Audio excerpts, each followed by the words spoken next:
सम्मानित साथियों, नमो बुद्धाय, जय भीम। हमेशा की भांति एक बार पुनः हम लेकर उपस्थित हो चुके हैं आज का डॉक्टर अंबेडकर संदेश। आज के डॉक्टर अंबेडकर संदेश में हम बात करेंगे संविधान के तहत अगर कुछ गलत बातें होती हैं तो जिम्मेदारी संविधान की नहीं, मनुष्य की धूर्तता की होगी, ये बात बाबा साहब कहते हैं। सम्मानित साथियों, आज के डॉक्टर अंबेडकर संदेश में हम बात करने वाले हैं कुछ ऐसे आरोप जो मसौदा समिति पर लगते हैं। मसौदा समिति को जिम्मेदारी मिलती है 29 अगस्त 1947 को मसौदा समिति का गठन किया जाता है। 30 अगस्त 1947 को बाबा साहब को मसौदा समिति, प्रारूप समिति का अध्यक्ष मनोनीत किया जाता है सर्वसम्मति से। इसके बाद 21 फरवरी को बाबा साहब मसौदा तैयार करके संविधान सभा के अध्यक्ष डॉक्टर राजेंद्र प्रसाद को सौंपते हैं। 26 फरवरी 1948 को आम जनमानस के लिए, जनता के लिए, उनके सुझावों के लिए वो मसौदा आम जनमानस के लिए गजट में प्रकाशित किया जाता है भारत सरकार के। और इसके बाद लगभग 8 महीनों के बाद में 4 नवंबर 1948 को जब सदन में मसौदा समिति के द्वारा वो भारतीय संविधान तैयार किया गया, जो मसौदा तैयार किया गया, उसको सदन के समक्ष रखा जाता है और उसी सदन में बाबा साहब का अभूतपूर्व भाषण होता है। इस भाषण के दुनिया के जितने विद्वान थे उन सभी ने बहुत प्रशंसा की है। अगर हम ये कहें कि दुनिया का सर्वश्रेष्ठ भाषण बाबा साहब का सुनना हो तो आज का स्पीच अंत तक वॉच कीजिए। और दुनिया का सर्वश्रेष्ठ भाषण, संवैधानिक भाषण बाबा साहब का है तो इसमें कोई अतिशयोक्ति नहीं होगी सम्मानित साथियों। इसलिए आपके पास समय कतई ना हो, लेकिन उसमें से ही समय निकालकर आज का ये स्पीच बाबा साहब का जो हम हूबहू आपके समक्ष प्रस्तुत कर रहे हैं, जो कि भारतीय संविधान के संबंध में है, आपको जरूर सुनना चाहिए।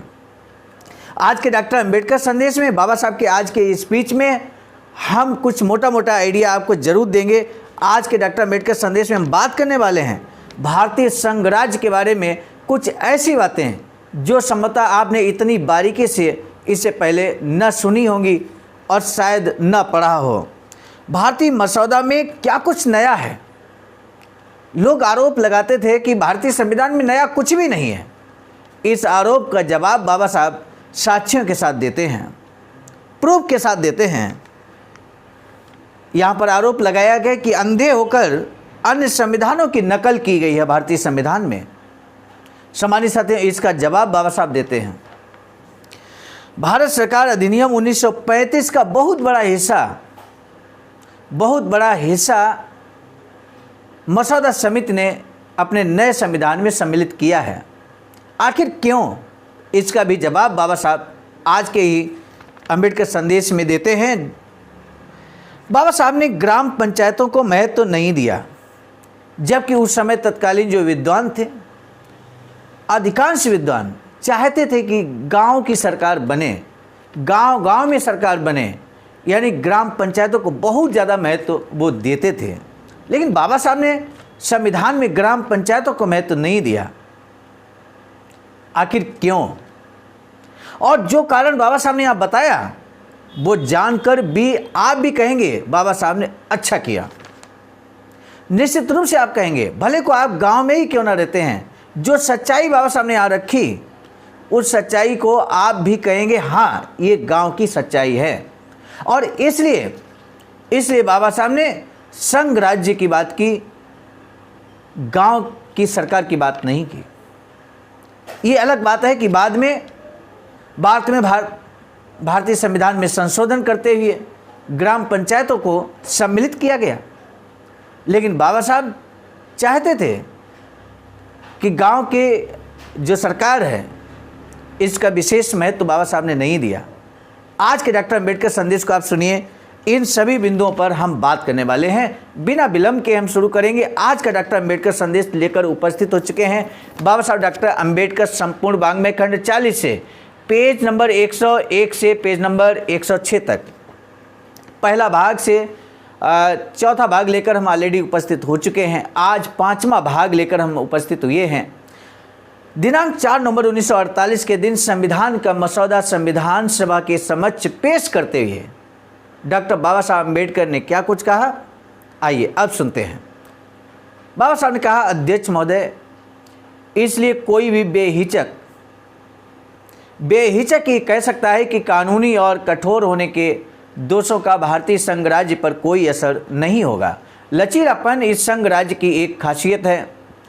अन्य संघ राज्यों की तुलना में प्रस्तावित भारतीय संघ राज्य की एक और खासियत है अलग विधिमंडल, अलग कार्यकारी मंडल और न्यायिक अधिकार के बारे में।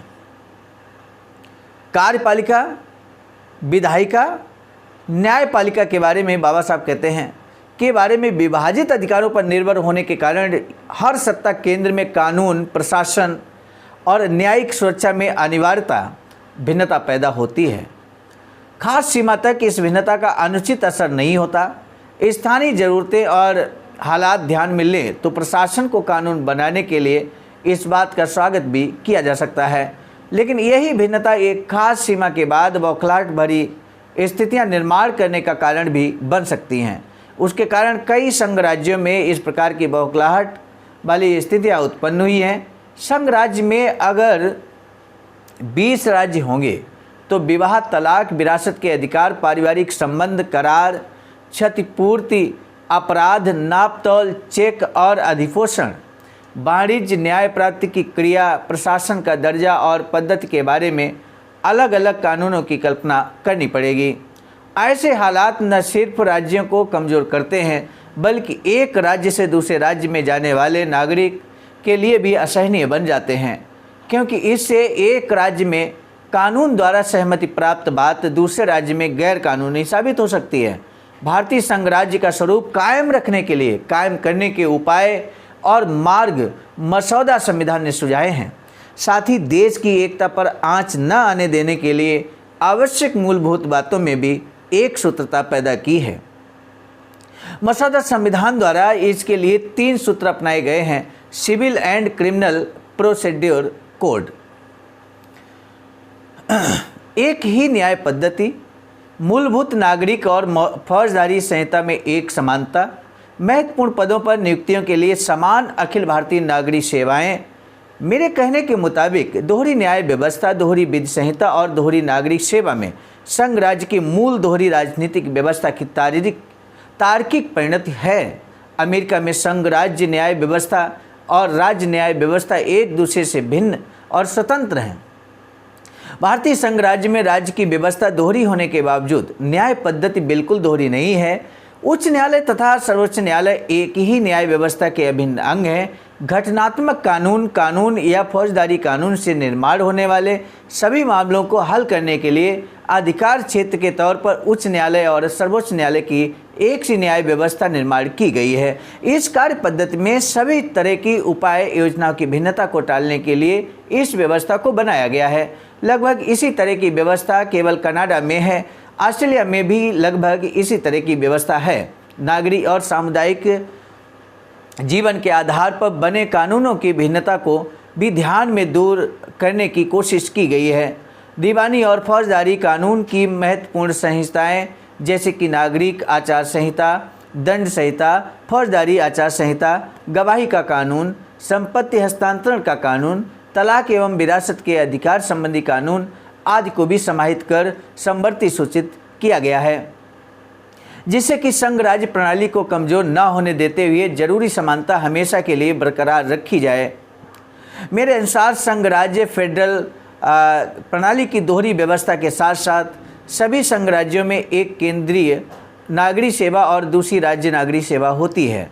भारतीय संघ राज्य में दूसरी व्यवस्था की दोहरी नागरिक सेवा होने के बावजूद उसका एक अपवाद है। स्पष्ट है कि हर देश की प्रशासनिक संरचना में प्रशासन का स्तर कायम रखने के लिए कुछ विशिष्ट महत्वपूर्ण पद होते हैं। प्रशासन के विस्तृत और उलझे हुए ताने बाने में ऐसे पद ढूंढ निकालना आसान नहीं होता, लेकिन इसमें कोई शक नहीं है कि नागरिक सेवा के इन पदों पर नियुक्त अधिकारियों की क्षमता पर प्रशासन का स्तर निर्भर होता है। संयोग से हमें पूरे देश के समान प्रशासनिक पद्धति की विरासत मिली है और हमें एहसास है कि मौके के वे पद कौन से हैं।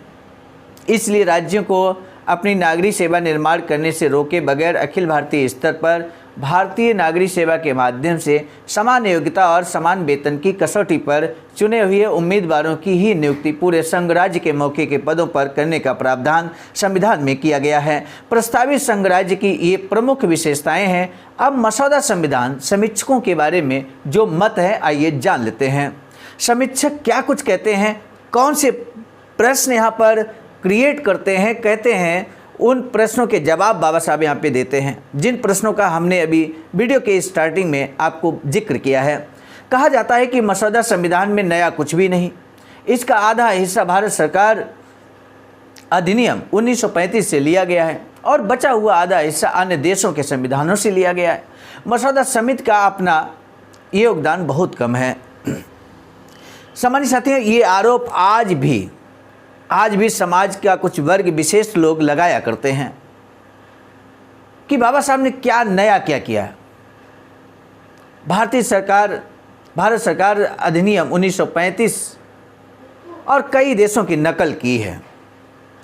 तब बाबा साहब यहाँ जवाब देते हैं। सवाल ये भी पूछा जा सकता है कि दुनिया के इतिहास में आज की तारीख को निर्माण किए जाने वाले संविधान में क्या कुछ नया भी हो सकता है? पहला लिखित संविधान बनने के 100 सालों से अधिक समय बीत चुका है। कई देशों ने उसी का अनुसरण कर अपने संविधानों का निर्माण किया है। संविधान का नियमित सहयोग क्या हो, इसका निर्णय बहुत पहले किया गया है। साथ ही संविधान के मूलभूत सिद्धांत क्या हो, इस बारे में समर्थता के स्तर पर स्वीकृति हो चुकी है। इस पृष्ठभूमि पर प्रमुख प्रावधानों के बारे में सभी संविधानों में समानता दिखाई देना स्वाभाविक है। आज निर्माण होने वाले संविधान में अगर नया कुछ कर दिखाना हो तो इतना ही कि पुराने संविधान के दोषों को दूर करने के लिए बदलाव सुझाना और देश की ज़रूरत के अनुसार आवश्यक बातें जोड़ना। अंधे होकर अन्य संविधानों की नकल करने का आरोप संविधान के अधूरे अध्ययन पर आधारित है, इसका मुझे पूरा यकीन है। जिन लोगों ने ये आरोप लगाया कि इसमें नया कुछ भी नहीं, तब बाबा साहब कहते हैं कि उन्होंने सही से अध्ययन नहीं किया संविधान का, जबकि 8 महीने संविधान समाज के लिए भारत सरकार के गजट में प्रकाशित किया गया। 8 महीना साथियों क्या कम होता है? और 8 महीने में पूरा अध्ययन नहीं किया उन्होंने। बाबा साहब बहुत स्पष्ट ढंग से कहते हैं कि यदि वो निष्पक्ष ढंग से अगर अध्ययन करते तो ये आरोप कदापि नहीं लगाते।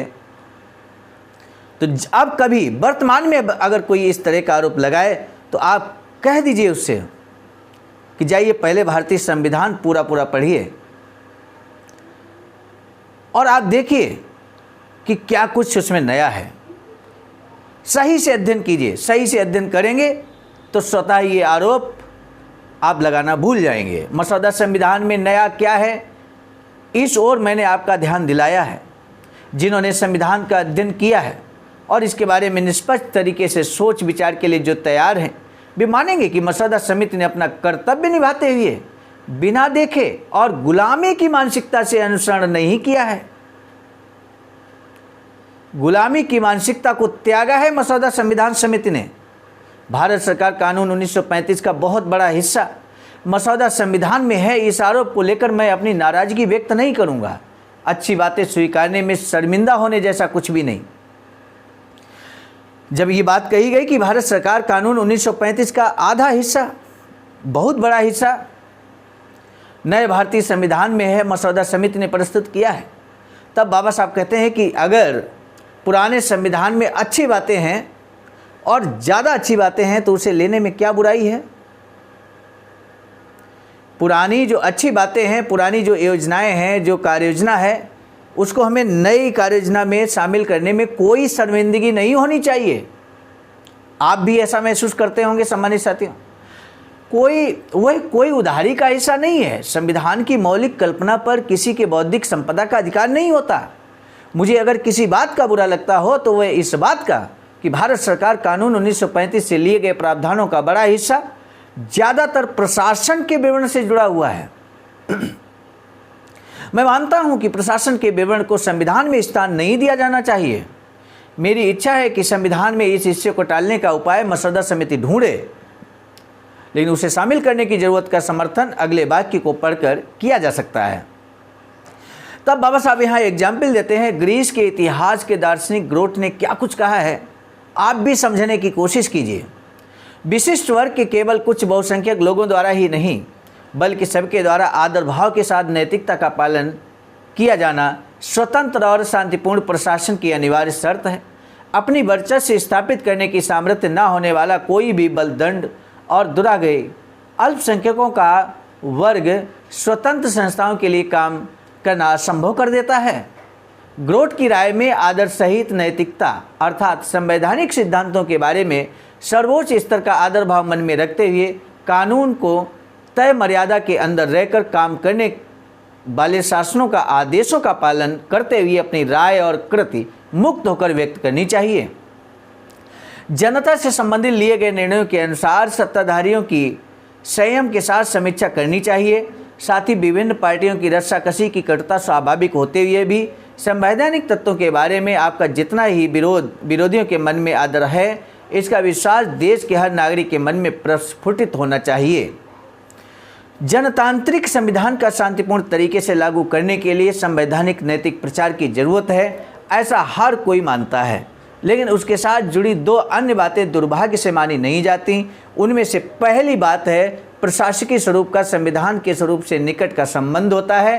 प्रशासन के स्वरूप की संविधान के स्वरूप के साथ घनिष्ठ सामंजस्य बैठना जरूरी होता है। दूसरी बात यह है कि संविधान के स्वरूप में बदलाव किए बिना केवल प्रशासनिक व्यवस्था में बदलाव कर उसके द्वारा संविधान को प्रभावहीन कर और विरोध कर संविधान पर अमल करने की राह में बाधाएं उत्पन्न करना पूरी तरह संभव है। इतिहासकार ग्रोथ के कथनानुसार जहां लोगों के बीच नैतिकता बनाना प्रस्फुटित है, वहां प्रशासनिक विवरणों को संविधान से हटाकर उसे विधानसभा को सौंपने का जोखिम स्वीकारा जा सकता है। सवाल ये है कि इस प्रकार के निर्माण को नैतिकता सहज भावना नहीं है, उसे पालना पोसना पड़ता है। हमारे लोगों के बीच अभी वह पैदा नहीं हुई है, हमें ये सीखना होगा। भारतीय लोकतंत्र भारतीय मिट्टी का केवल ऊपरी आवरण है, यह मिट्टी मूलतः अलोकतांत्रिक है। इन स्थितियों में प्रशासनिक व्यवस्था निर्माण करने की सूचनाओं के लिए विधानसभा का विश्वास करना बुद्धिमानी साबित नहीं होगा। संविधान में उन्हें समाविष्ट करने के पीछे यही नज़रिया है, संविधान में उन्हें समाविष्ट करने के पीछे यही दृष्टिकोण है। मसौदा संविधान पर लगाया जाने वाला दूसरा आरोप कि उसके किसी भी हिस्से में प्राचीन भारतीय राज्य व्यवस्था का प्रतिबिंब दिखाई नहीं देता, यानी कि प्राचीन जो भारतीय राज्य व्यवस्था है उसका प्रतिबिंब क्यों नहीं दिखाई देता नए संविधान में, ये आरोप लगाया गया बाबा साहब पर, मसौदा समिति पर। कहा जाता है कि भारतीय संविधान का निर्माण प्राचीन हिंदू राज्य व्यवस्था के अनुसार होना चाहिए। बहुत बड़ा यहाँ पर आरोप लगाया गया मेरे साथियों। बहुत अच्छा जवाब यहाँ बाबा साहब देते हैं कि हिंदू राज्य व्यवस्था के अनुसार होना चाहिए था संविधान का निर्माण। पश्चिमी सिद्धांतों का समावेश किए बगैर नए संविधान की ग्राम पंचायत और जिला पंचायत के प्रारूप के अनुसार उसका ढांचा बनाया जाना चाहिए। ग्राम पंचायत के बारे में बाबा साहब यहाँ पर क्या कुछ कहते हैं, आइए सुनते हैं। तो कुछ लोगों ने कट्टर विरोध का रवैया अपनाया है। वे किसी भी तरह की प्रांत या केंद्र सरकारें नहीं चाहते। वो नहीं चाहते कि राज्य सरकार बने, केंद्र सरकार बने। वो चाहते कि गांव की सरकार बने। भारत में अधिक से अधिक ग्राम सरकारें चाहिए। तब बाबा साहब कहते हैं कि भारतीय विद्वानों का ग्रामीण समाज के लोगों के प्रति जो प्रेम है वह करुणाजनक भले ना हो लेकिन असीम है।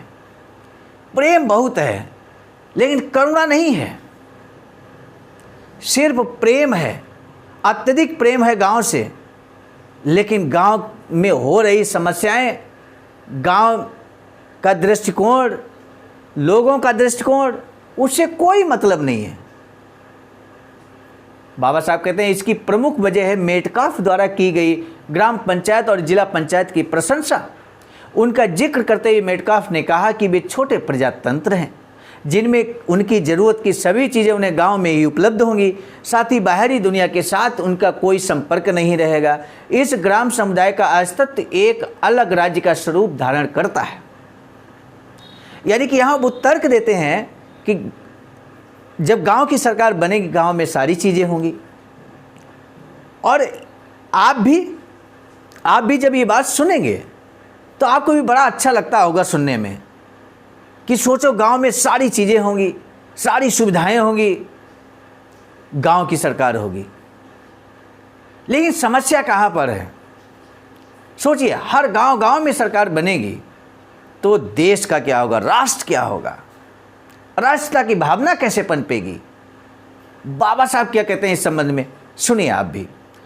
मेटकाफ की राय में आज तक हुई सभी क्रांतियां बदलावों के प्रभाव से भारतीय जनता का जतन करने के काम में अन्य किसी बात से इस ग्राम व्यवस्था ने अधिक योगदान दिया है। उन्होंने यहाँ कहा कि भारतीय जनता का जतन करने के काम में ग्राम व्यवस्था ने बहुत अधिक योगदान दिया है। साथ ही उन्हें मुक्त और स्वतंत्र जीवन का बड़े पैमाने पर उपभोग करने के लिए व्यवस्था उपयुक्त है। ये बात सही है कि जहाँ और कुछ टिका नहीं रहता वहाँ ग्राम समुदाय टिके हुए है।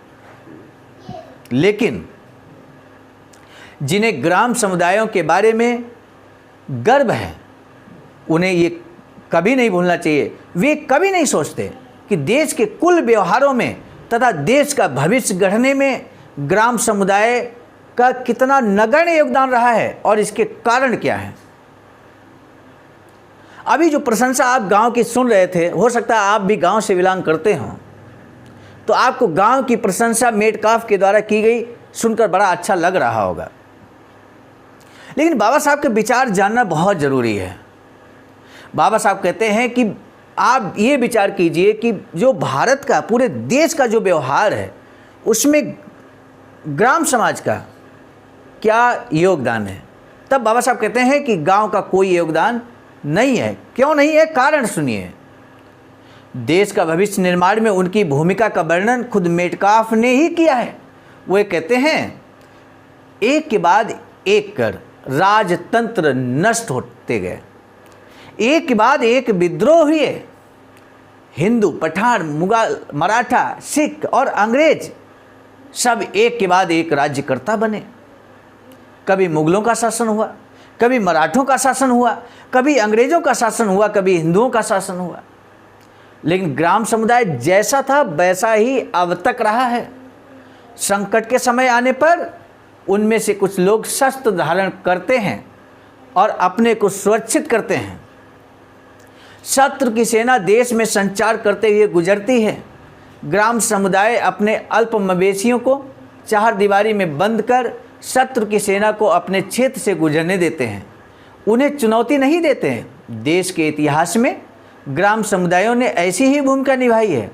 ये जानने के बाद किसी को उनके बारे में गर्व क्यों महसूस हो, ये वास्तविकता हो सकती है कि वे सभी तरह के संकटों से बचते आए हैं, लेकिन केवल जिंदा रहने का कोई मतलब नहीं है। बाबा साहब कहते हैं कि जब अंग्रेज भारत में आए, अंग्रेज भारत में घुसे, तो अंग्रेज जब गुजर रहे थे गांव से, तो गांव के लोगों ने, किसी ने विरोध किया तो बताइए। ऐसी कोई घटना आपके संज्ञान में हो मेरे साथियों कि उस गांव ने गुजरते हुए अंग्रेजों का विरोध किया हो? उन्होंने सिर्फ इतना किया, अपने जानवरों को, गाय भैंस को, बकरी, घोड़ा, गधा, कुत्ता, बिल्ली को अपने मकान के अंदर बंद कर लिया और अपने आप को सुरक्षित कर लिया। ये गांव के लोगों की सोच थी। उन्होंने, कोई आक्रमणकारी आया, चाहते तो गांव यूनाइट होके दो चार ही लोग गांव से गुजरते थे अंग्रेज, और गांव बड़ी संख्या में लोग रहते हैं, चाहते तो यूनाइट होके एक होकर उन चार लोगों को मार गिराते हैं। और जिस गांव में अंग्रेज जाते, चार लोग जाते, हर गांव के जो घुसे हुए अंग्रेज थे उनको वो मार गिरा सकते थे, मुगलों का भी खात्मा कर सकते थे, अन्य जो विदेशी आक्रमणकारी हैं उनका भी खात्मा कर सकते थे। लेकिन ऐसा नहीं हुआ मेरे साथियों, ऐसा कोई एग्जाम्पल नहीं है। इस बात को बाबा साहब कहते हैं कि अगर हम गांव-गांव की सरकारें बनाएंगे तो वो तो स्वार्थी हैं, वो तो अपने आप को सुरक्षित कर लेंगे, और हो ना हो कि अपने आप को भी सुरक्षित न कर पाएं, क्योंकि यूनाइट होकर वो रहेंगे नहीं। ऐसे में भारत का क्या होगा, इस देश का क्या होगा, पूरे दुनिया में देश का संदेश क्या जाएगा कि भारत गांवों में बटा हुआ एक देश है, जहां विभिन्न छोटे छोटे रियासतें हैं, जो पहले कभी हुआ करती थी और जिसकी वजह से ही अंग्रेज़ों ने भारत में प्रवेश किया। अंग्रेज़ों ने लंबे समय शासन किया हमारे देश पर। इसलिए बाबा साहब ग्राम पंचायतों को महत्व नहीं दिया संविधान में मेरे साथियों। अब आप सिर्फ आज बताइए आज के डॉक्टर अंबेडकर संदेश में कि बाबा साहब ने जिन ग्राम पंचायतों को महत्व नहीं दिया वो बाबा साहब का कदम उचित था या अनुचित था। बस यही प्रश्न है आज के डॉक्टर अंबेडकर संदेश का। आगे है, किस स्तर का जीवन जिया ये महत्वपूर्ण है। निश्चय ही उन्होंने केवल निम्न स्तर का और केवल स्वार्थ के स्तर का जीवन जिया है और इन ग्राम राज्यों के कारण ही भारत का नाश हुआ, ऐसा मैं समझता हूँ। आज भारत का जो विनाश हुआ है उसमें इन ग्राम राज्यों का बहुत बड़ा योगदान है मेरे साथियों। प्रांतवाद और जातिवाद का निषेध करने वाले गांव के समर्थन में आगे आए हैं, इसका मुझे आश्चर्य होता है। गांव क्या है? केवल स्थानीयता के कुंड, अज्ञान की गुफा, संकुचित मानसिकता और जातिवाद। बताइए मेरे साथियों, बाबा साहब ये बात सही कहे हैं कि नहीं? गांव अज्ञान की गुफा है कि नहीं? संकुचित मानसिकता है कि नहीं? जातिवाद होता है गांव में कि नहीं? यही प्रश्न है सम्मानित साथियों जो बीच बीच में हम आपके समक्ष रख रहे हैं। इसीलिए मसौदा संविधान ने गांव को नकारा है और व्यक्ति को घटक माना है, यानी कि लोगों को यहां पर हम भारत के लोग,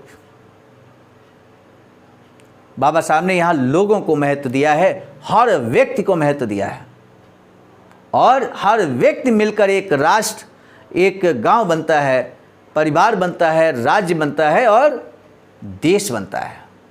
और आज दुनिया में भारत एकता के लिए जाना जाता है, यूनिटी के लिए जाना जाता है भारत देश। और यही कारण है कि भारत अब प्रगति पथ पर आगे है, अग्रसर है। भारत दुनिया का सबसे सशक्त लोकतंत्र माना जाता है, लोकतांत्रिक देश माना जाता है। वर्तमान में संविधान पर खतरे को बहुत सारे विद्वान महसूस कर रहे हैं, राजनीतिक दल महसूस कर रहे हैं। आप क्या महसूस कर रहे हैं? अपनी प्रतिक्रिया जरूर दे सकते हैं आज के डॉक्टर अंबेडकर के कमेंट सेक्शन में, संदेश के कमेंट सेक्शन में। प्रश्न यहाँ पर, बोधिसत्व बाबा साहब डॉक्टर भीमराव अंबेडकर ने भारतीय संविधान के नकल करने का आरोप पर क्या जवाब दिया? बाबा साहब डॉक्टर अंबेडकर ने क्या कहा कि जीवन कैसे हो और गांव क्या होने चाहिए? आज का डॉक्टर अंबेडकर संदेश हम लेकर उपस्थित थे मिशन नायक बुद्धमित्र मुसाफिर सर, राष्ट्रीय अध्यक्ष चाबाचका नई दिल्ली, एवं आदरणीय विजय कुमार बौद्ध जी, प्रांतीय कोषाध्यक्ष चाबाचका बिहार। आपके योगदान से ही लगातार डॉक्टर अंबेडकर संदेश, आपकी प्रेरणा में लगातार आप तक हम पहुंचाने की कोशिश कर रहे हैं। मैं हूं सर्वजीत आर्य, राष्ट्रीय मीडिया प्रभारी, IT सेल चाबाचका नई दिल्ली। मिलेंगे नए डॉक्टर अंबेडकर संदेश में इस निवेदन के साथ कि इस डॉक्टर अंबेडकर संदेश को जन जन तक पहुंचाने के लिए अपने स्तर से आप क्या प्रयास कर रहे हैं, ज़रूर प्रयास कीजिए। ये हमारा अनुरोध भी है, निवेदन भी है। मुझे पूरा भरोसा है कि आप हमारे अनुरोध को स्वीकार करेंगे। धन्यवाद। सादर नमो बुद्धाय। जय भीम। सम्मानित साथियों, यदि आप हमारे इस चैनल आवाज़ का ऑफिशियल, जिस पर नियमित सुबह 5 बजे डॉक्टर अंबेडकर संदेश आपको मिलता है, आप हमारे इस चैनल को सपोर्ट करना चाहते हैं तो हमारा आपसे निवेदन है कि आप हमारे इस चैनल को सब्सक्राइब कर लें, वीडियो को शेयर, लाइक, कमेंट जरूर करें।